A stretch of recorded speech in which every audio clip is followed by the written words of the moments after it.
Hello. Hello, Matthias. How are you doing? It's another episode of Single Track, everyone's favorite trail running podcast. Is it though? Is it though? Is it It's favorite? everyone that I know. I know four people, and it is their favorite trail running podcast. Gun on the forehead. Tell me, which one is your favorite trail running podcast? Yes. Well, it's nice because we this episode especially we get to talk to somebody that has a really good story to tell that's not you talking about UTMB or either of us talking about our books. So why don't you tee up this week and we can introduce our guest? I'm just going down the list of questions that I've planned and prepared, and somehow UTMB snuck in again. You would not believe it. But it also is always good starting off a podcast showering praise on us when we have a guest. That's always super important. We have Maggie Guterl with us. Maggie, thank you so much for jumping on the call. No problem. Hi, guys. You know, how are you doing? I'm good. I'm at work, as I mentioned earlier, working, not being super productive, but it's Friday, so. Yeah, I mean, you are productive because you're on the podcast, right? I mean, this is like very important work, you know, marketing, content creation.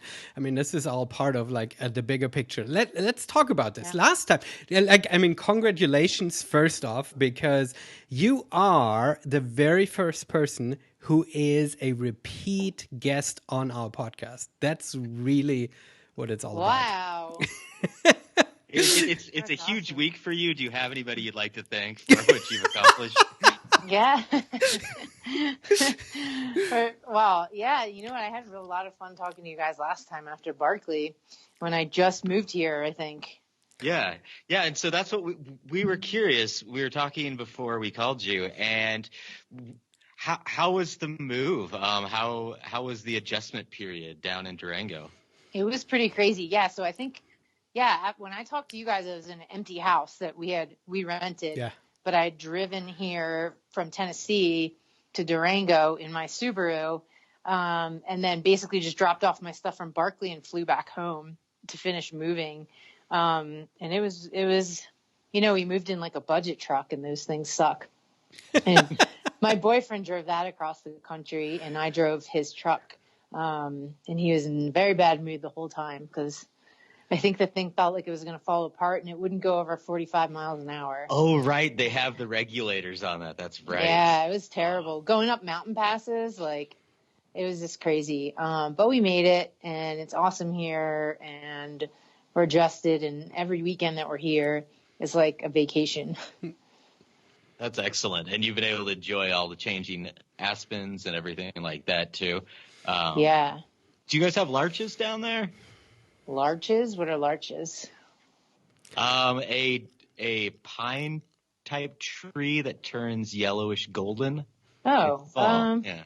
This is maybe some of the pine type coniferous trees are getting browner. I don't know. That's a good question. This is like one of those like running jokes, because here in the Pacific Northwest, everybody loses their shit over larges. Really? Yeah, because they're unique in the high alpine area just before the snow hits. Looks really, really pretty when the larches turn. And so it's one of those like last hurrays before the snow covers everything. And so in all the running groups, everybody, it's like, oh my gosh, it's largest season. And so and so I have to ask this of everywhere. Up in Montana, where I'm at, we don't have them either. So, you know, it's too high, I think. So let's not talk about trees. We don't have a lot of time. I know I know Doug was like trying really hard to be all like casual and stuff, but I mean, we have big things to talk about. And to tee this off, last time you were on the show, you had ran Barkley, and it was the second time Barkley, but you already alluded to that. Because of the move and all of the craziness, you physically and mentally weren't really in it, and you had a very disappointing attempt, at least as disappointing to us watching from the outside. No, not really. not really. But now you ran another really, really big race, and that was the Big's Backyard. I don't even know what it's fully called.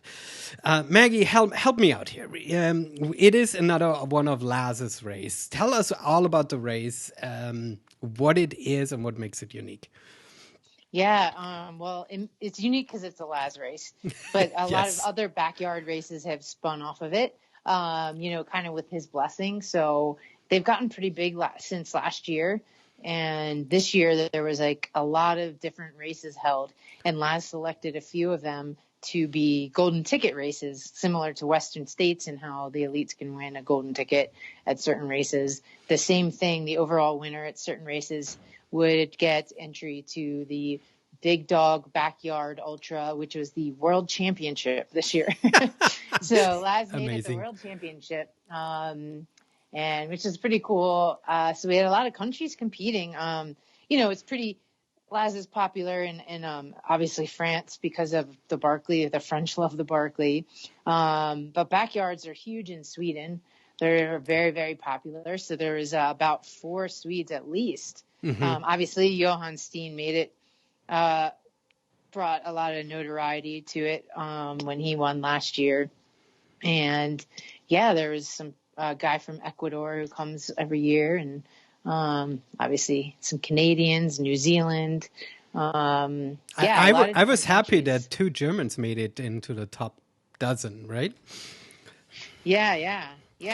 There was not a ton of Americans actually. So, so it is a unique race, and it. I was just talking with Doug beforehand because he hadn't figured it out either. It took me forever to figure out that the loop 4.1667 miles is not an arbitrary number. It is set to that mileage so that you get to 100 miles if you run 24 hours. Correct. Yep. So every 12 hours is 50 miles. So you do the first 12 hours, you do a daytime trail loop. Daytime is most of the loop. The last loop you finish in the dark, so you definitely need a headlamp, and it's definitely usually the slower, more challenging loop. And then in the nighttime, you switch to a road loop, which is really just an out and back. So you kind of get to see how everyone's looking and whatnot. And then you do it all again and switch back to the trail during the day. So tell me about the trail loop. Is there a lot of elevation? Is it really somebody's backyard? Yeah, it's Laz's backyard. He made the trail. Oh, wow. It goes partially on his neighbor's yard, I think. But his neighbor runs it every year. And they're the nicest people. And yeah, the trail loop it's technical. It's a typical East Coast trail. It's rocky. There's leaves. There were more leaves on the 3rd day because it was a bit windy. Yeah. Leaves, it gets wet and muddy if it's raining. There's a couple routes, the ups and downs, nothing crazy steep. But there's definitely ups and downs, and it's probably like, I don't know, 400 to 500 feet of elevation change or gain. Oh, wow. Per lap. It's not a lot. Nothing that you like in a normal, like short trail race couldn't just run up. But obviously there's things that we just walk because you don't know how long you'll be running. Right. So I laughed at on Ultra Sign Up. Laz wrote all the way in the bottom that this is a for-profit race, and it's priced to pay for his property taxes. That's correct. which is interesting because since we spoke last, Doug and I became race directors, and we organized a race, and so we've got a little bit of experience with permits and working with public entities. And I'm wondering if a race like that even is possible. I mean, possible, of course it is, but is even feasible on public lands just because of the unknown nature of the finish time and everything else. Yeah, I mean, I guess you could make a permit for the the longest possible time you could ever think that could go, like say a week or something. Exactly. But yeah. So that's the trail. So you have no other aid stations there. Is there even an aid station, or are you bringing all your own supplies and you create your own aid station? Yeah, the start finish is where everyone puts their supplies. Sandra Laz's wife will go around periodically with like food she's made. And there's might be like some water available somewhere, but mostly everyone has their own thing that they bring. And plus, obviously there's a lot of different countries and people eat different things. Sure. So yeah. And everyone wants everything right where they need it, where they can grab it quickly. Right. So everyone has their little space set up at each, the start finish. Which works then also because you don't have a huge entry field. I mean, you couldn't do that with 1,500 runners, right? You have 75 or so. There's like 70 started, I think. Mm-hmm. All right. So what makes this race now unique, as if it wasn't already unique enough, is that you have an hour to complete a loop, which 4.1 miles is not very difficult. I mean, perhaps on the third day it gets more challenging, but I mean, at least on paper, it seems very doable. And so you can now figure out for yourself how fast you want to complete that loop. Yeah. Yeah. And that was the idea that Laz made it, like, to make it accessible to anyone, that speed's not the factor anymore. Like, most people can complete the loop in that amount of time. And then that's why there's the addition of the road loop to make it easier. So because nighttime, obviously in the dark, that trail would be much harder to maneuver, and it would be really hard on the second night to just keep doing those laps. And the night gives you more time to take care of yourself and rest, because people finish them. I had 7 minutes during the day between loop times and 13 or so, 14 sometimes minutes during the night. So there's a big difference, and that's where you can take care of yourself more.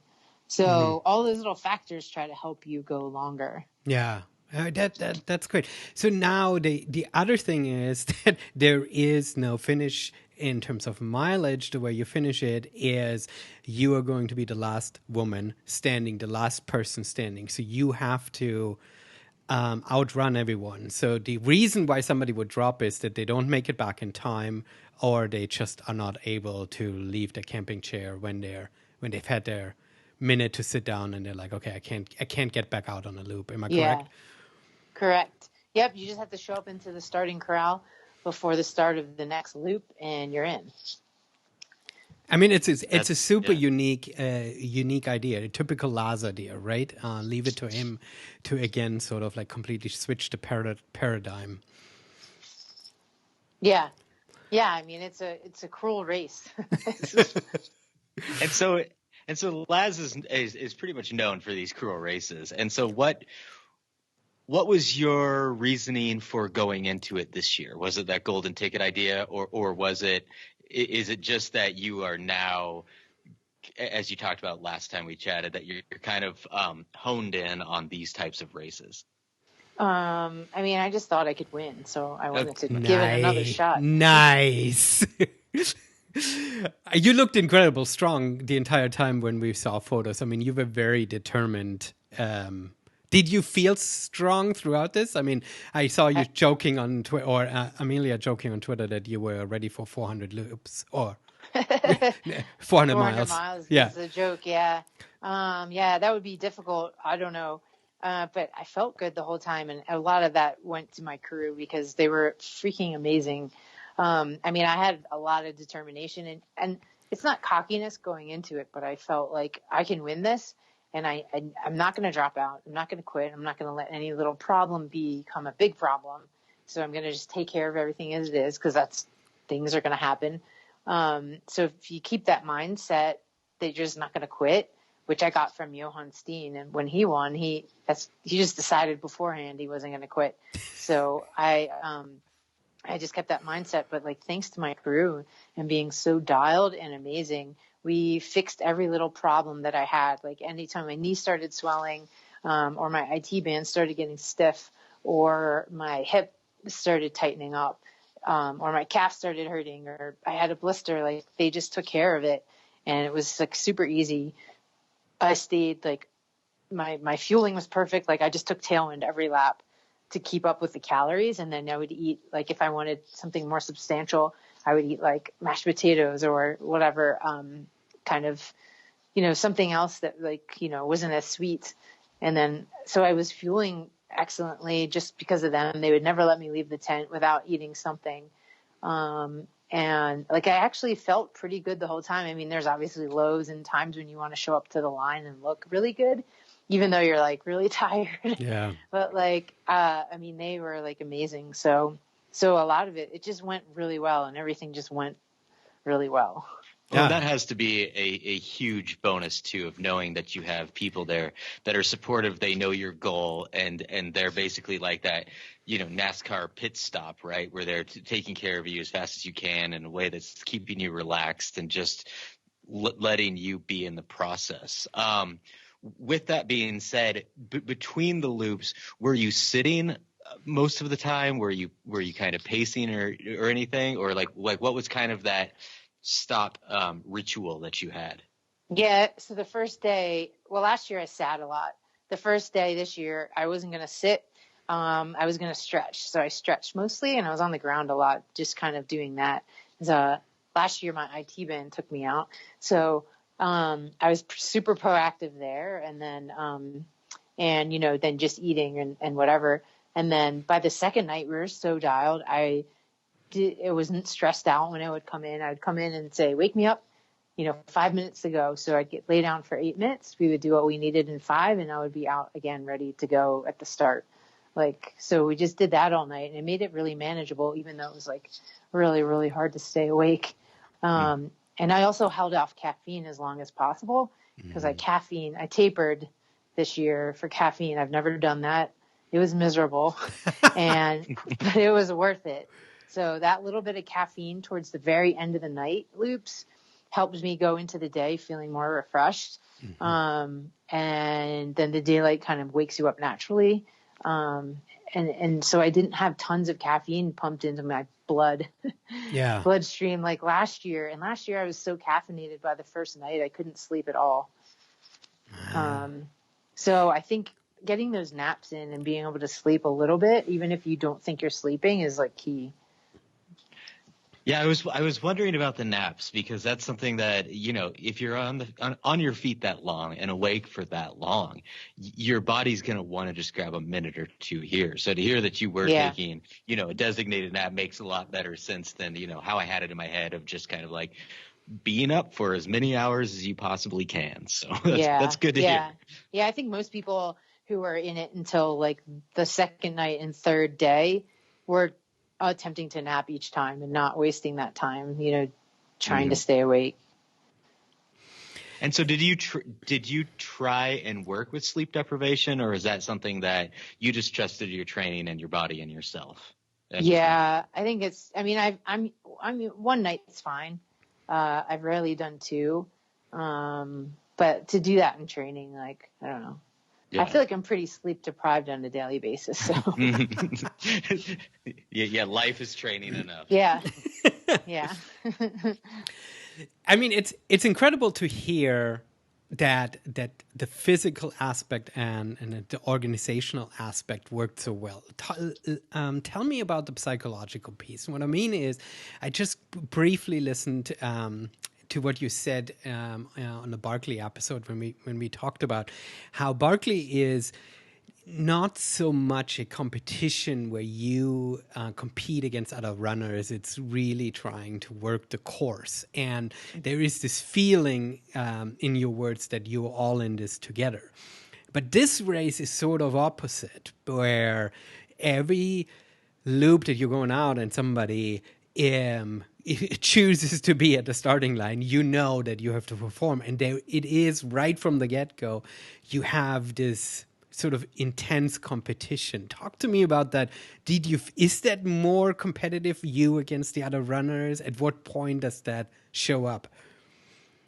Yeah, it gets, I mean, when it gets down to fewer people, you start to feel like that maybe a little. But, obviously you kind of want to only show other runners what you want to show them. But, then you have your friends and like, it's just what it is.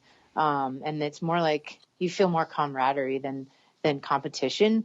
And like when it was down to 3 of us, like I know Dave Proctor, the Canadian guy with the cowboy hat was playing mind games and it was fine. Like nothing he said bothers me. Like I know, he was getting good rest and whatever.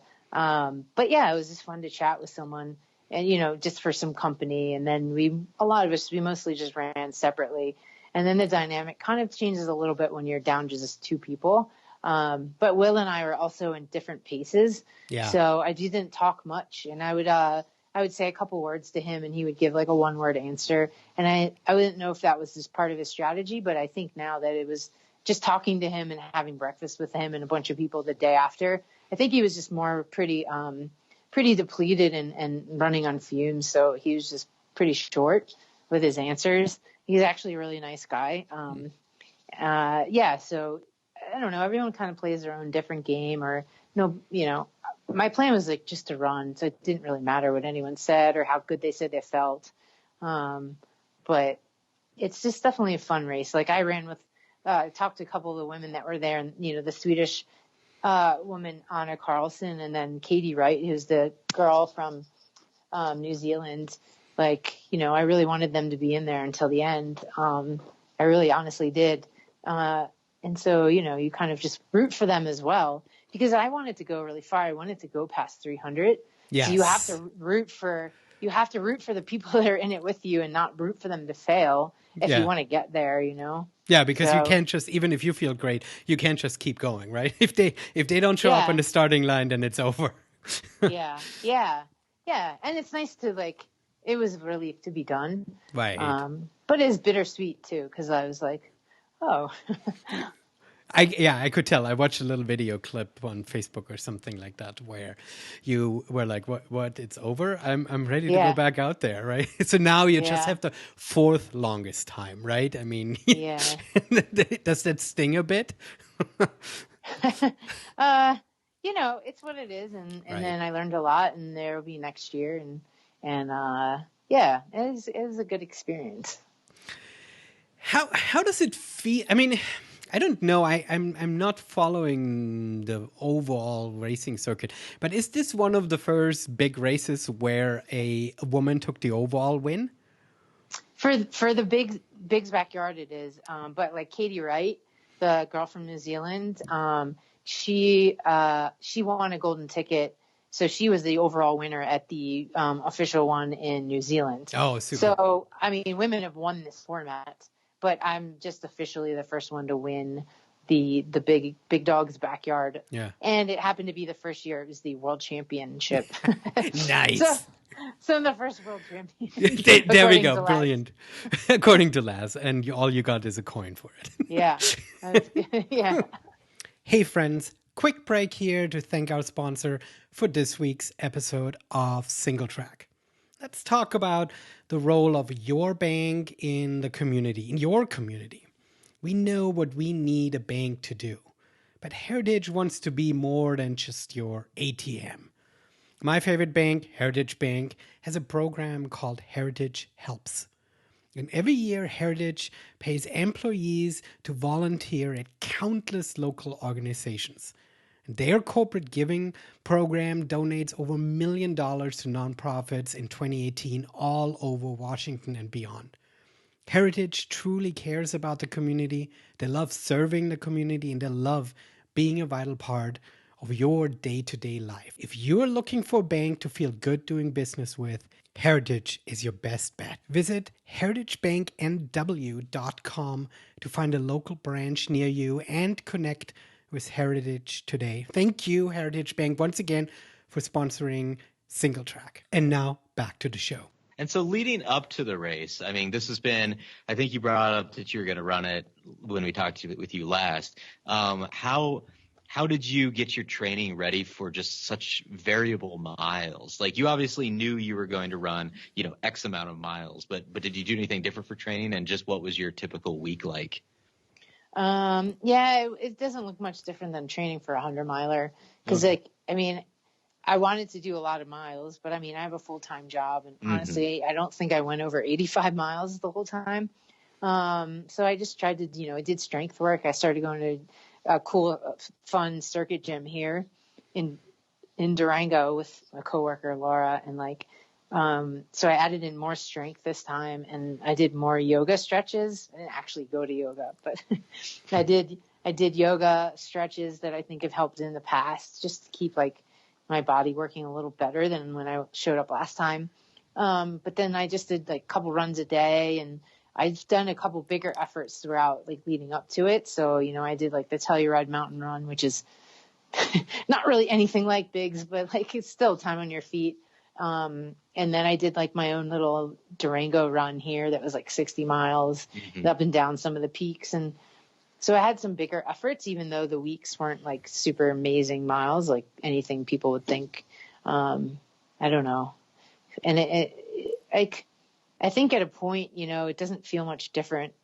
Like I didn't feel like my legs were hurting or getting any worse than they were after like 100 miles. So I think it becomes more mental at that point. Yeah, and that's actually really interesting to hear because there's a lot of, I think for me, I put a lot of kind of pressure on myself to hit these benchmarks where you've been able to be consistently training and running for so many years where, you do have these 100 milers, you do have these things under you where you're just like, okay, you can trust the process a bit. Yeah. Did you have to rotate shoes through the race, and how, like, if so, how many times did you do that?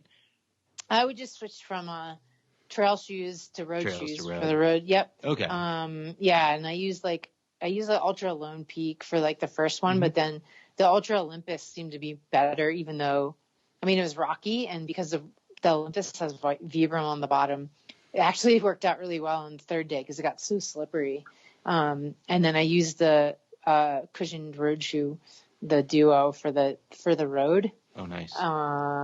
Yeah, and then like you don't have much time between the trail loop when it gets dark to change your shoes. So I think a couple times I ran in one loop in trail shoes and then would change after. Nice, just to get that momentum back and not have to do the whole stop. Yeah, it just seems about that. Yeah, it just seems you're there for so long. It's just I feel, and you can correct me if I'm wrong, but basically what you're wearing, you're just like, I'm going to wear this for the next few days unless I absolutely need to change, right? You're just kind of locked in on that. And so it was on day 3, the mud you said was a factor. Was that getting any more difficult for you, like stride wise and pace wise, or did you kind of just plug along because of your mentality of just keep running? I had to be more careful. I fell 3 different times. Okay. Partially before it started raining because I was not picking up my feet and I wasn't paying attention. If I didn't focus really hard, I would kind of just start shuffling along at a slower pace. So I had to actually verbally tell myself to like remember my pace and my feet. And then when it did start raining, it got slippery. I think one time I fell going around like a kind of sharper turn on the sheer mud and wiped out. That one hurt the least because I just fell in mud. But then the last time was the very last loop of the day in the dark, and I fell super hard. And I was like, I have to be careful because this is going to take me out. If I fall again, I could really not get out of this trail. So I was like, I'm going to run all the ups, which usually you walk. So I ran the ups as hard as I could and then was really careful on the down. And I made it around the loop in the same amount of time I've been doing all day, but by running more. So that's how much crazier it got. It was pouring rain and very dark. And that's when we lost Will. So Will, I think, got a little disoriented, and then it was just dark and rainy, and he didn't make it out of the trail on time. Yeah. And I had no idea he wasn't even back until they started counting down 30 seconds saying, make way for the runner. It's because people crowd into the crowd to take pictures. Right. And in case he came in, they wanted to have the corral clear. And then he didn't show up. So it was over. Then it was over. And I wanted to go for 300. And here I was. Couldn't go back out anymore. I think I said, oh, F. Yeah, I know. You're like, did you do what other things did you do to keep yourself awake? I know that Courtney said that she always brushes her teeth when the sun comes up, and so she has certain rituals that she does to kind of sort of stay awake, stay with it. Being out there for so long and being able to have a full crew around you, what other things did you do? Yeah, well, I would listen to loud music just kind of during the loop. Last year I didn't use a headlamp because it was enough light. So this year I used a much brighter headlamp to just kind of have like not let my eyes blur up too much because it was very hard to focus. So both nights I waited till the very, very end of the night to start caffeine, and I would have just a little bit just to wake me up. So by the time the sun came up, I felt refreshed and like I felt like the naps had done something. And that worked. So that's where the caffeine taper came in. I think that's a brilliant idea. I've heard a lot about what people do with caffeine, and to sort of purposely lay off so you actually can rest in those moments when you can, and then employing it early on. That's brilliant. Yeah, it worked. And I don't know, like I would definitely do a caffeine taper again. Yeah. As miserable as it was, like it was definitely nice to have just a little bit of caffeine. And I was using the only caffeine source I used is the Tailwind and caffeinated. So that was enough. Like I didn't need to use Red Bull or 5 Hour Energy or anything. Just like the little bit of caffeine from Tailwind is enough. That's great.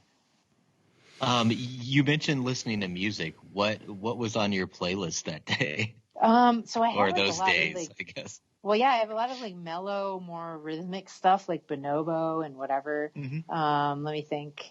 What else? Man, I can't remember right now.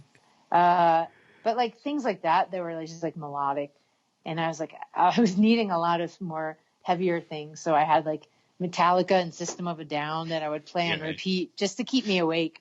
Mm-hmm. When I felt like I needed that like boost.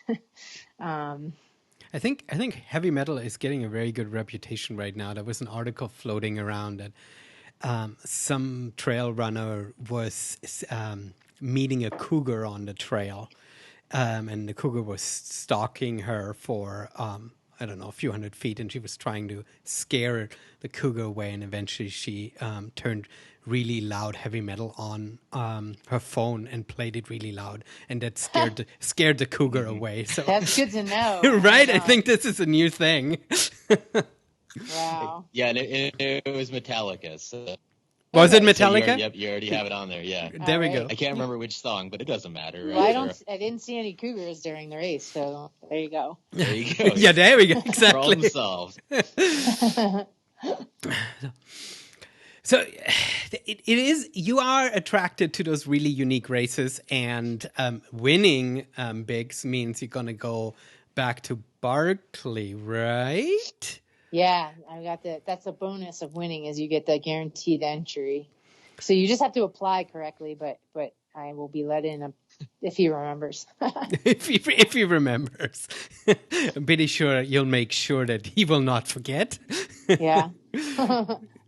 We'll see. We'll see. All right, so Barkley is next. So, I mean, you're walking away from this. It is sort of interesting. Often when we talk about runners and big races, there is those huge lows that they had to fight through, and there's a lot to talk about during the lows. And when you explain how incredibly dialed in you were, it's sort of like, okay, well, that seemed like it was easy. I mean, it wasn't easy. Were there moments where you were doubting yourself physically or mentally, or were you just 100% in this thing? I mean, there was moments where it crept into my head where it's like, oh, this could do you in, but I pushed them out and I just dealt with the problem. Like my knee started to swell after like 25 miles.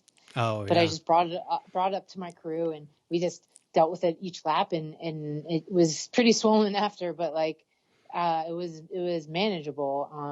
And it didn't change the way I was running. I mean, not terribly. And yeah, there was times on the third day where I started to get too far ahead of myself and either think about it being over because, maybe so-and-so is going to drop. Maybe they already dropped, and then I would like fall or stumble or slow down too much. And I just told myself, just focus. And like, I was actually talking to myself, and Courtney DeWalter, before I left, she said, just focus one lap at a time. So I just kept reminding myself, like, one lap at a time, and not to get too ahead about the outcome or what's going to happen, or try to guess how it's going to end, or try to start thinking negatively that like, oh, you might actually fall and blow this, like, so I just kept it simple. Like, what the loop you're on is where you are. And that seemed to work. It's not always easy. And like, I've not been able to do that in the past, but it worked that day. Yeah. It's incredible. Have you felt like that this applies, this sort of practice to force yourself to be in the zone and not to worry about anything else, that this applies for the rest of your life? Like, can you take that into places where you're not wearing your running shoes? Yeah, I was thinking about that earlier. I was like, I hope so. I mean, I hope the things we learn when we do these running things and the mentalities we get into and the work we put into it, we can apply to other things. Yeah, it's easier said than done. So, Yeah. No, but I think it's a good sort of practice, right? Yeah. Because we are so. spending so much time with the in our shoes, and we often only focus. Strava only captures our physical miles that we're churning down. I mean, it asks us, how did you feel? But we're not really capturing out the mental aspect of what we're doing. Yeah. Yeah. I think when you invite me on a third time, if you ever do, maybe I can report back to you. Yeah. No, you're welcome back anytime you want. Well, thanks. Yeah, it'll be my homework. I'll let you know. Okay. Well, and I think, I mean, to go in mentally strong and to know to just have that goal and to have your crew have that goal, and to be honest, like, 25 miles in, like you said, and you start having knee pain, that knowing that you have a crew and them knowing that as soon as something happens, you're going to just tell them and work on it. Is that something that you that you talked about beforehand, or have you all worked together long enough where that's just the expected routine? No, Gina, I'd just met a couple times, and she was always at Biggs, and I knew she was going to be there. So I asked if she would help me, and she said yes. But then when she found out she was also going to have to crew, her boyfriend or husband, John Sharp, and he needed crew. And then also she was going to help Amelia. She asked her friend Jen Coker to come and help as well. And I'd never met Jen. But then, John ended up dropping out and Amelia dropped out after like 112 miles. So I had both of them, and they were like a finely tuned machine. And then I inherited Ann Lang, who's crewing Troy Allen. So I had a three woman crew that were like, they were awesome. That's so great. But Jen and Gina were like, I mean, I won the lottery in like the crew department, because like they didn't know me that well, and like they just knew what to do. And like, I'm not good at explaining. I don't have spreadsheets when I show up. I'm like, here's my stuff. I know my nutrition plan. I can kind of tell them what I wanted and how I don't need to be kind of like coached there or babied or coddled with the nutrition. Like, I got my tailwind dial. They take that every lap, and then I do like food in between, and they had that ready if I asked them.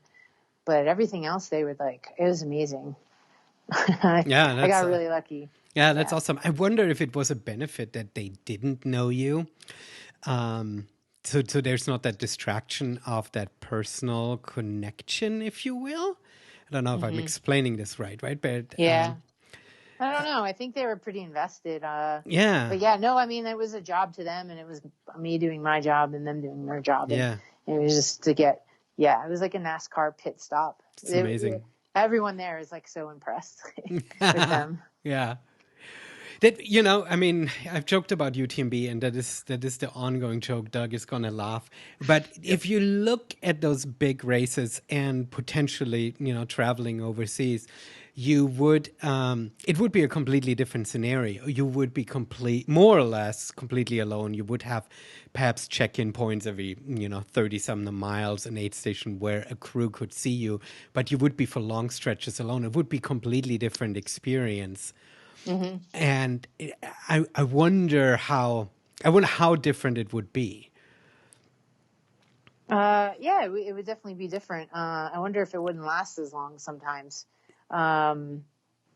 Just because a lot of times crew brings the runners back to life and puts them back out there against their own will, like, yeah, I think Laz wants it to kind of, I mean, you don't need crew there because you'll also inherit runners that dropped or other crew that's not doing anything.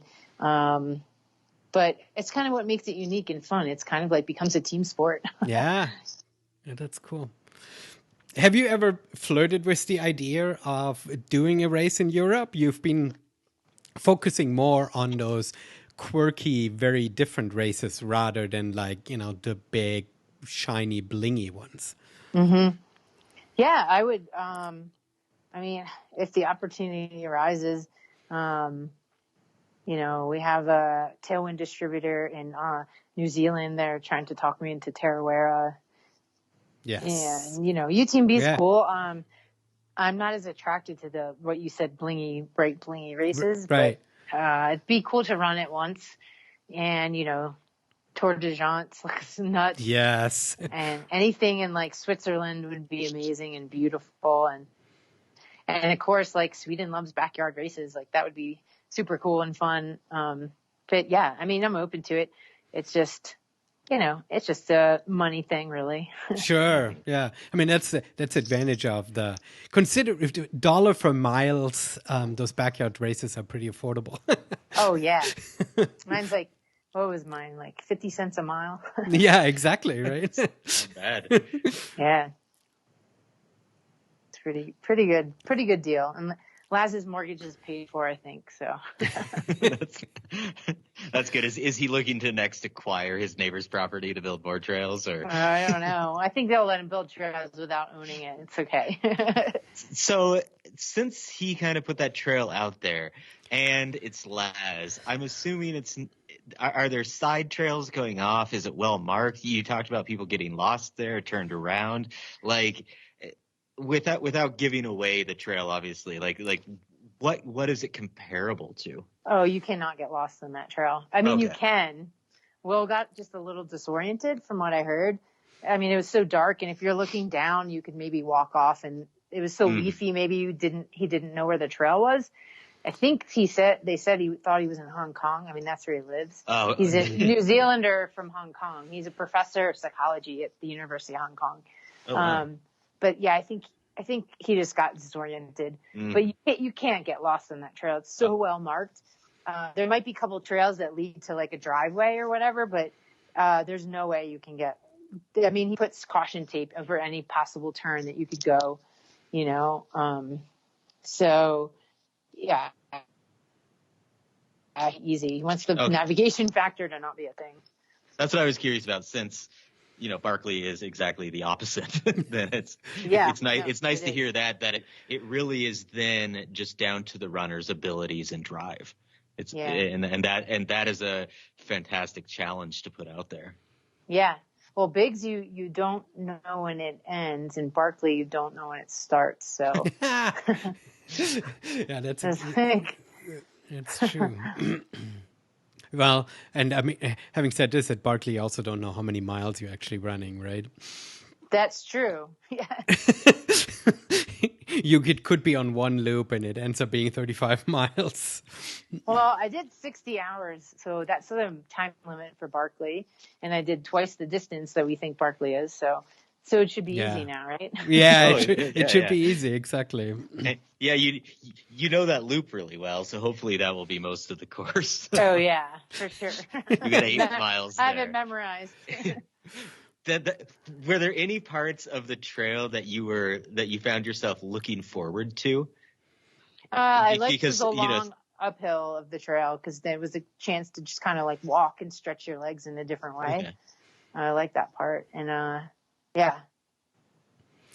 Nice. We looked from the outside in, as we were following the live tracking. We looked at how much time runners had to spare in between laps. Did you feel rushed on the course? Did it feel like, was there like a time, a mileage or hour time where you feel like, okay, now it's starting to feel stressful to being out there? I never felt stressful, no. Again, because my crew was so amazing. Like whatever amount of time we had, they were ready for me. And we just did what we need to do. And if we didn't have extra time to change socks, then we did it next time. And they were ready next time. And so it never felt stressful. I was always ready. And yeah, it was pretty stress-free experience. Yeah.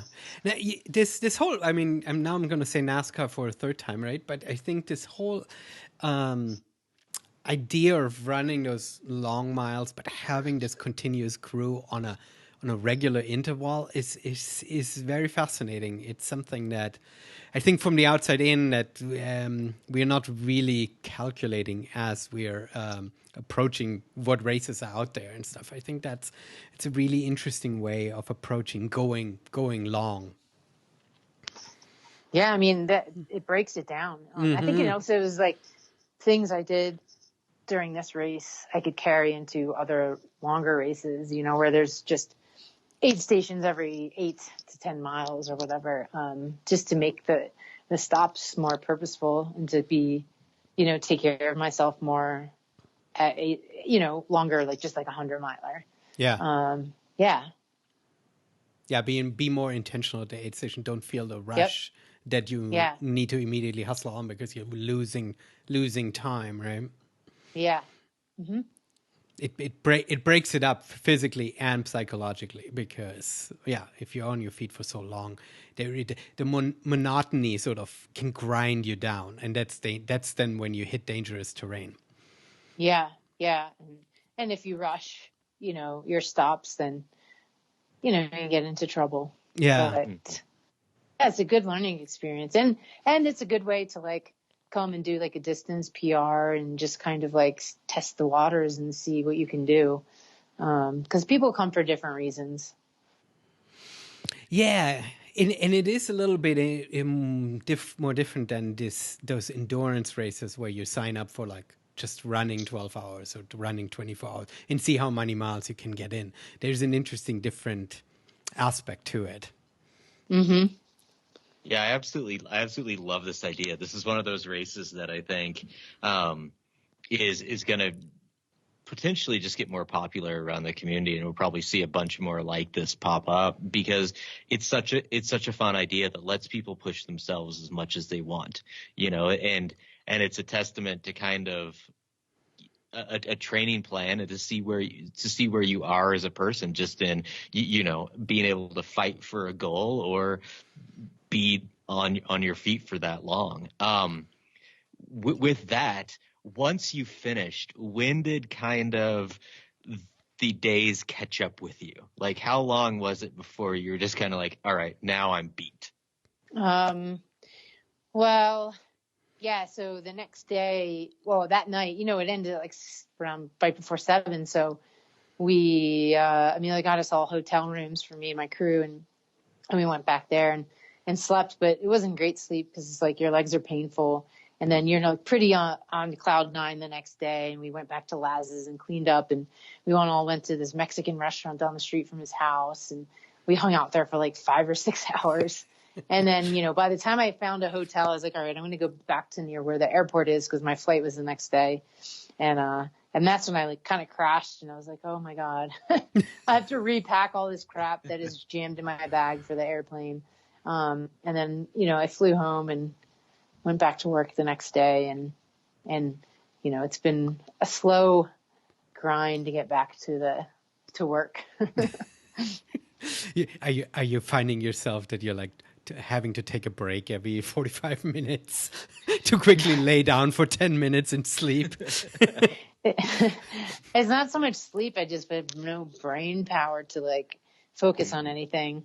But they're very understanding here. So we went to like a celebration lunch the day I got back, and there was a case of Topo Chico sparkling mineral water on my desk and a bunch of M&Ms. And It's been really nice. Nice. I did see that M&M spread on Instagram. It was like the white chocolate peanut ones. I was like, I haven't had those, so I'm gonna have to give those a try. They taste like it's weird. They taste almost like if you close your eyes and did a blind taste test, you wouldn't really notice, except for maybe like a slight aftertaste or something. But they're pretty much the same. Okay, that's good to know. I won't waste my time then. Yeah, don't waste your time. There's better ones. So which one is your favorite? I like the peanut butter ones. I like them too. I like them too. I have to regularly ship them to Germany. They don't have the peanut butter M&Ms over there. And in fact, in general, peanut butter is sort of a rare ingredient occurrence. So they always like, anything with peanut butter, please. Do they have is the Nutella ones or the whatever M&Ms? You know, I don't know if the Nutella ones are actually over there. I mean, you would think they would be, but I also could see that Nutella sort of says, well, Nutella is something. I don't know. I've left for too long, and it's been too long that I've been back because they call it hazelnut. M&M's doesn't. Right, exactly right, and I think that. It could be that in Europe it's like it's Nutella or nothing, and so don't even come with any kind of weird alternative or like Like a friend of mine just requested candy corn because there's no candy corn in Germany, and I'm trying to figure out if it's worth sending it. I don't want to deprive them of having the experience, right? I don't want to be that person like, you will hate it, but I know they will hate it. So I'm like, yeah. It's like Japan is big with all the crazy different Kit Kats that they have. Yes, I've seen those. It's like, why are they not bringing them over here? No, like people go there and they buy them. A lot of stores have limits on how many you can buy because my friend said the Chinese will buy them all and take them back home. When I was in China, there weren't a lot of like candy bars that were Chinese local, so I could totally see everybody going nuts about those. That would be for 2 years I found like one place 4 hours away by bus that sold Oreos, and I had to bus out there to get Oreos and cheese, and I was like, what is wrong with me? And then I was like, it's Oreos and cheese, I have to have this in my life. Ew, what? But no, not at the same time, but those two things just in life. Yeah. No, that sounds disgusting. It also sounds like fair food too. Yeah. So, now I'm going to ask Doug, you're going to laugh at me. Now I'm going to ask you the question. We're talking about crazy foods. When you're out there, did you have a crazy craving for something? Was there something where you're like, oh man, what would sound really good would be that? Something, bizarre. Me during Bigs? Yeah. No, actually, it's weird. Well, at one point on the second morning, I did think waffles sounded good. We had bought Eggos, and they were probably thawed at that point, but they toasted them in a pan and put butter on syrup on them, and they were delicious. Oh, that does sound good, especially a day two. Yeah. Yeah. Do you think like all the other foods I ate were savory, but that was really good. Do you think not craving anything crazy? I mean, I'm not like trying to be obvious, mentioning Tailwind one more time. Do you think it has something to do with you being so dialed in with Tailwind that your body doesn't crave anything because you're getting the right nutrients? It's possible. A lot of times, like on a run, like I'll afterwards or during, I'll crave like pickles, that salt. Yeah. But I think because I was kind of watching my levels of like sodium, electrolytes, and making sure I was bringing a Tailwind. And because it was really humid, I think I was keeping that in check, which is why I didn't have any weird food cravings possibly. So I think that was it. I felt like pretty dialed, and I felt like, the eating and fueling thing was just like robotic almost. Yeah. Along a similar line of just being used to things and replacing that, you came from Durango. You've been training there all summer, right? And so you dropped down to a much lower elevation. Was that something you noticed at all, or was it just one other small perk? Because you obviously went from a drier climate also to way more humidity. So Yeah, I think I did notice a difference on the third day. I was able to like run up hills that I felt like with the fatigue, even after 24 hours, that probably would have made my heart rate feel like a little high. Mm-hmm. But I didn't. Like felt like I was able to get just deep breaths and keep it calm, like keep it like mellow and just run. Whereas like in past 24-hour races, I get to the morning hours and I'm running on flat and I try to pick up the pace to where it was like earlier and it feels harder. So I wonder if that maybe had something to do with it. The humidity wasn't too bad. Maybe I'm still kind of used to it. I do like humidity, although it was kind of annoying. But I tried to just make sure that electrolytes were in check and kept drinking Tailwind. And so I think that helped. That's great. How did you carry the Tailwind and water with you? Did you have a bladder or do you have handhelds, or how did you carry? Yeah, I carried a 12-ounce soft flask for like 60 hours. Actually, wow. I would switch it up. A few laps I didn't take anything, maybe at night, or then sometimes I'd take a vest. But my right shoulder and arm still really hurts. But yeah, it was just a 12-ounce flask, which is 100 calories of Tailwind each lap. And no additional water or anything. No, not if I had Tailwind. No. Oh well. There were laps like where I'd eat something like a couple laps. I would have soup in between, like the noodle soup, and that's like 720 milligrams of sodium. So I'd forego the Tailwind and just take water with me. But other than that, like I always just had Tailwind. I mean, this is a level of being dialed in that is like. I don't even know what to say. That's incredible. I mean, to be able to have this calculated out so well. Wow, this is fantastic. Yeah, I've had a lot of practice screwing up. So, well, it's great to see that after all, after failed attempts and sticking with it, to not just sort of crawl yourself to victory, but to come in with literally everything going well, right? With nothing failing. Usually, I mean, something gives out or something fails you, right? And to be able to, and sometimes you can compensate, but you didn't even have to compensate because nothing really, I mean, a little swollen knee, no disasters. Yeah, it's incredible. What an incredible performance. Yeah, that's thanks to my crew, though. I mean, yeah, it was. Super, super cool. Doug, do you have any final questions before we go out running inspired and humbled?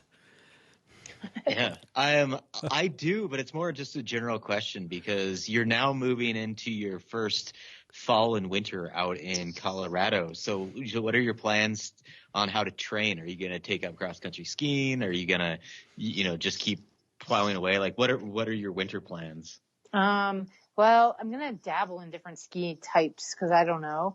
Definitely cross country is something I'm going to give it a try because it's about to work out. Yes. Downhill I'm going to try as well. I mean, I've skied when I was like in 8th grade, but downhill is not much of it's a workout, but not what I was looking for. And since I know I'm in Berkeley now, I'm going to have to make sure that I got there's a hill, there's like a ravine behind our house. So I'll make sure that's little hill there is cleared from snow every time it snows. So at least I have that. And there's a lot of dirt roads around us for training. So I might be doing a lot of that this winter. If it's like anything like last winter where I won't be able to do a ton of trail running. And then there's always micro spikes I can throw on. And then I'm going to get some snowshoes. And then there's also Moab, which maybe gets less snow. But I can pop down there for a weekend to train and stuff. So I'm pretty lucky to be here in this spot. It'll be different, and I'm definitely going to miss like the Pennsylvania East Coast trails, which are perfect for Barkley training. And maybe I'll make a trip down there in February or something to go do on my leg destroyer hill that I do with my friends. But yeah, it'll be a challenge, and I'll just be figuring out what works this year to get the most vert in that I can. Nice. Yeah. And that's kind of the challenge of talking to everybody out here in the Bozeman area too. It's just, if you don't take up some winter sport, you have to either, like you said, have that hill right by you or get really creative. So it'll be fun to kind of see what you're doing and how you're training. So I'll continue to watch on Instagram and I'll come up with some things. Yeah, and if you do get out, I mean, I dropped down to Moab a couple winters ago, and it was a great kind of getaway, just to have some good trails and just be at elevation and running through canyon lands is fun too. So. Oh, nice. Yeah, it's only 2.5 hours away. So. Oh yeah. It's 9.5 for me. So. Oh wow. You guys are much closer. Yeah. Awesome. Good to know. Yeah, I think you'll be pleasantly surprised of how much there is, and you're a durable, hardworking person. So I'm more interested in what sports click with you at this point in the winter. So yeah, we'll see. Skiing is I don't know about skiing, but we'll try it. Nice, awesome, nice. Maggie, do you want to plug any links or anything to our audience? Well, if you're interested in Tailwind Nutrition, go to tailwindnutrition.com and check it out. It works for me. If you have any questions about it, people can DM me. I'm on Instagram at magatronruns.com and also Twitter of the same handle. And then I'm on Facebook at Maggie Guterl. So perfect. Incredible. We'll have all the links in the show notes for you, dear listeners, to follow Maggie wherever. Maggie Guterl, world champion, first official world champion of the big backyard ultras. Incredible performance. Congratulations one more time. Thank you for hopping on the horn here with us, and have a good rest of your recovery. Don't eat all the M&Ms at once, and we'll hear us after Barkley, I would say. Thank you, guys. Thanks. Yeah, thank you again.